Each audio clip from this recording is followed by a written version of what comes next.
ধরেন তোমার টাকা বাস আরে আছে ধরেন তোমার টাকা চলো না পাতো রাত ও ঠিক আছে চলে খুল দে এ দাম তুই খুললিস না এ আর চলে খুল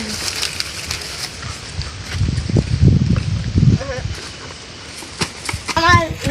আমার ছেলে কি দুধ খাবে তোমার ছেলে দোষ করছে উপর থেকে অর্ডার আছে আমার বস অর্ডার করছে তোমার ছেলে ধরতে ওই জন্য ধরেছি 5 লাখ টাকা তোমার বাপকে আমার বস যাই মনে তাই হোক তুই কে শোনা আমার বস আরে কি তুই থাকতে পারবি এটা তো হাই কাম মুইতা দিবি তুই কি থাকতে পারবি এই জায়গায় আমি ভয়ে মুতে যাই মাঝে মাঝে আর ওই আইছে বলে থাকবে শালা রাখো বাবা চলো দেরি করা